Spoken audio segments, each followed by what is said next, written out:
Hola, bienvenidos al anteúltimo encuentro de nuestra capacitación. En esta ocasión, ¿sí? Vamos a hablar de dos géneros.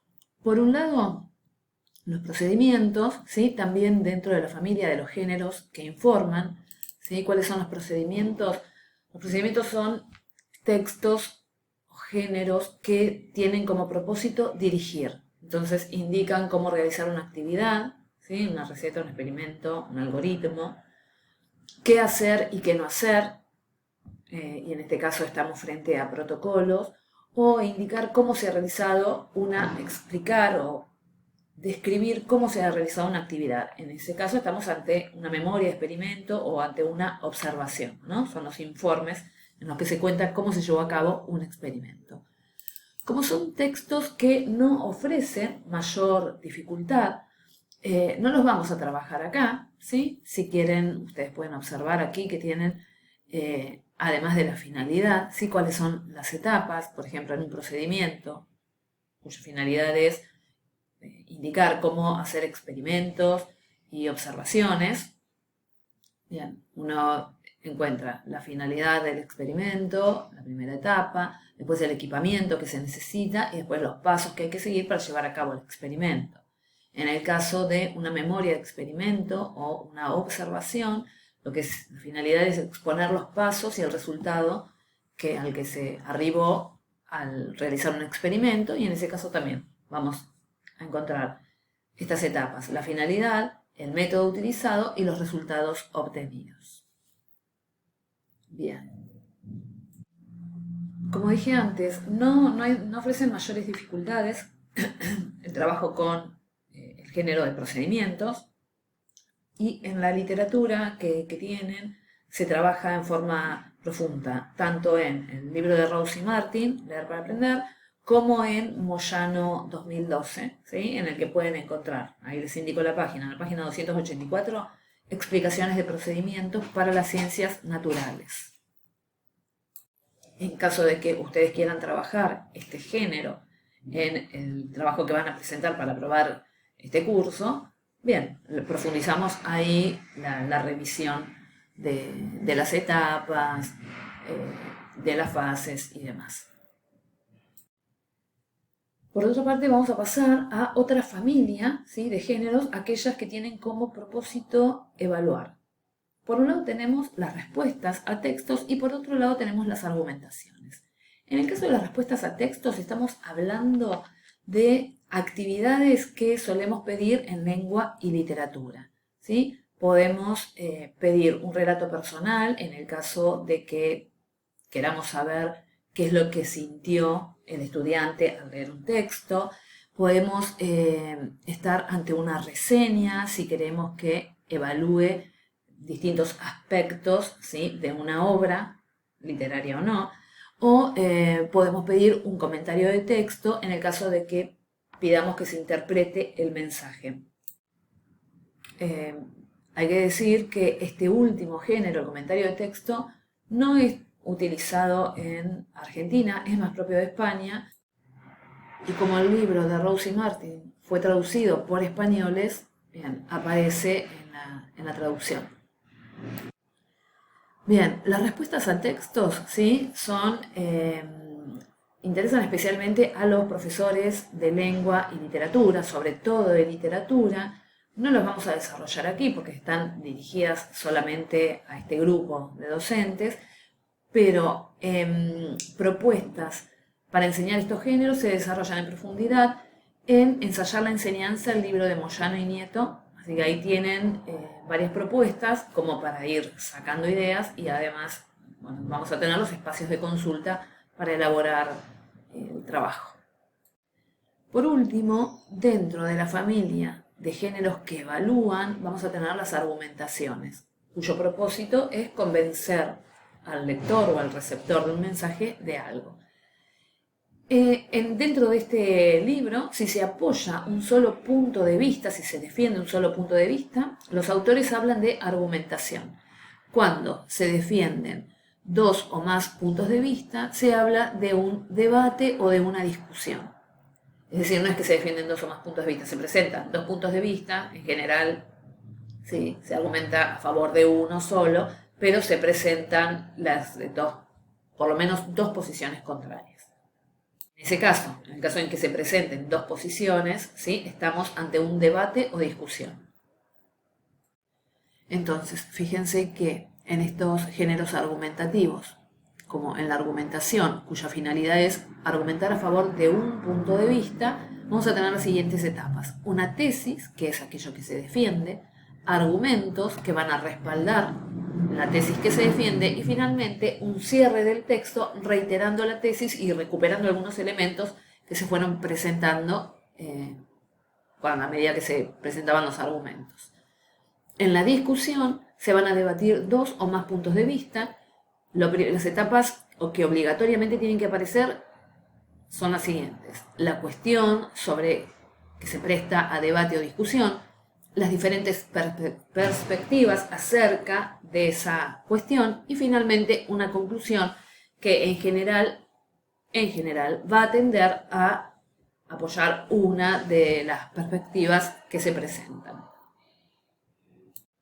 Bien, entonces vamos a ver por ahora la justificación o argumentación, ¿no? La justificación defiende una perspectiva, mientras que el debate o discusión hace dialogar diferentes voces. ¿Cuál es la estructura de la justificación? Primero va a aparecer una tesis, seguido a esas tesis, este simbolito significa seguido de esa tesis van a aparecer argumentos y finalmente, como dije antes, se va a cerrar el texto reiterando la tesis. Bien, la justificación lo que busca es persuadir al lector de una manera particular de pensar o de actuar, es decir, son textos de naturaleza subjetiva y su estructura se basa en relaciones de causa interna, ya que los argumentos con los que se sostiene la tesis establecen una relación causal con ella, es decir, no estamos refiriéndonos a eventos externos, sino que justamente la estructura, ¿sí?, es causal en estos textos, pero es interna, es decir, se justifica dentro del texto mismo. Se puede defender una tesis porque es posible sostenerla con un número de argumentos que además se vinculan entre sí por adición, es decir, estos argumentos abonan el sostenimiento de esa tesis. Bien, acá vemos un ejemplo, ¿sí?, en este texto, el impacto de los estereotipos y los roles de género en México. Este es el primer párrafo y su función es introducir el tema y plantear la tesis, es decir, el enunciado a partir del cual luego se va a estructurar el texto.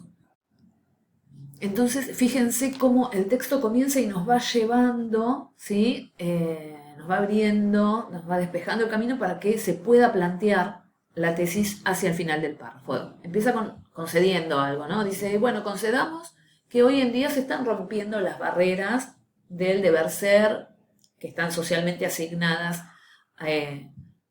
a mujeres o a hombres. ¿Ah? Todavía nos sorprende ver a mujeres en oficios que tradicionalmente eran masculinos. Esto hace que estemos preocupados porque la condición del sexo todavía hace que la gente no pueda acceder a determinados trabajos.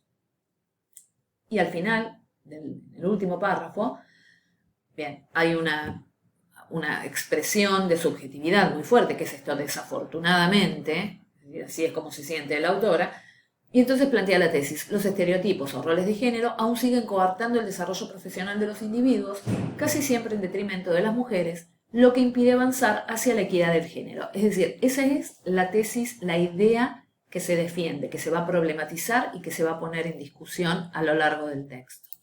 Entonces, es interesante ir viendo con los alumnos, bueno, ver cómo se va planteando el tema, qué conectores se utilizan, como si bien aún de aquí, ver cómo se puede en estos textos, ¿sí?, podemos expresar nuestras posturas personales, cosa que no va a ocurrir, por ejemplo, en una exposición de biología. Bien, en la diapositiva anterior nos fijamos en la estructura, ¿no?, cómo el texto utilizaba conectores para ir presentando, introduciendo el tema y finalmente determinar cuál era la tesis o la idea que se iba a problematizar. Ahora, en otro nivel, ya no de la estructura, sino entrando a cómo están construidas las oraciones y demás, lo que vamos a ver es que en cada oración va a haber participantes, ¿sí? Es decir, cada oración va a hablar de un proceso que se lleva a cabo, de un proceso que puede ser mental, material, existencial o de alguna otra naturaleza. Bien,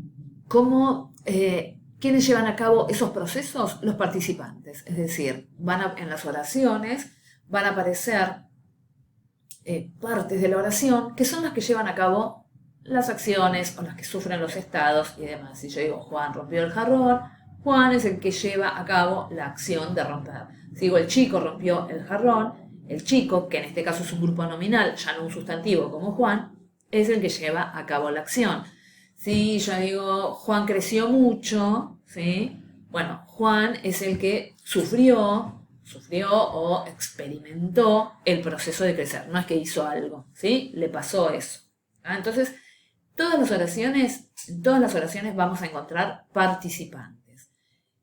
Bien, en el caso de este texto, los participantes son mujeres, varones, ¿sí? Fíjense que después, aparece un sinónimo de varones, que es hombre, ¿no? Pero también a veces aparecen oraciones en las que los participantes son un poco más genéricos. Cuando dice, por ejemplo, los estereotipos o roles de género aún siguen coartando y demás. Ahí los que están haciendo algo son los estereotipos, ¿sí? Ahora, sin embargo, este tipo de participante es una entidad abstracta. Entonces, eso también está bueno analizarlo cuando abordamos un texto argumentativo. Bueno, ¿quién hace qué cosa? Entonces vamos a ver que en algunos casos podemos reconocer a entidades reales, ¿sí? Pero en otro caso vamos a estar hablando de entidades más abstractas. Y esto va a suceder en cualquier disciplina, no solamente con los textos argumentativos. Si yo digo, la Revolución de Mayo, aceleró tal cosa, ¿sí? Ahí el participante genérico, abstracto, es la Revolución de Mayo. ¿Se entiende? No es que los participantes tienen que ser sí o sí personas o seres animados. Pueden ser estas entidades abstractas a las que el lenguaje les da forma de frases nominales. ¿Para qué nos sirven las frases nominales? Justamente para poder hablar del mundo, ¿sí? En abstracto. Y ese hablar del mundo en forma abstracta, ¿cuándo ocurre? Y solamente cuando hablamos cuando hablamos de eventos o de sucesos abstractos, no los utilizamos en la vida cotidiana. Es decir, nosotros en la vida cotidiana decimos, Juan pone un plato, ¿sí? O Pedro preparó el guiso, ¿tá? Pero no decimos la preparación del guiso por parte de Pedro. Entonces, como son formas de hablar específicas de un determinado ámbito, en este caso el académico, el de secundaria, tenemos que enseñar, ¿sí? Cómo esos participantes que podrían ser concretos en la vida cotidiana, acá toman otra forma, ¿sí? Tienen otra forma de expresión. Bien, en el resto de la presentación ustedes van a ver cuáles son los argumentos que se utilizan, cuál es la tesis y cuál es el argumento, ¿sí? Que abona esa tesis. También van a ver un análisis de los recursos de valoración que se utilizan en los textos argumentativos y finalmente una propuesta sobre cómo trabajar los textos argumentativos en la clase. Primero para hacer la lectura detallada y después para escribir conjuntamente un texto argumentativo entre todos. Ahora vamos a pasar a otro tipo de texto argumentativo en otra disciplina distinta de la de lengua.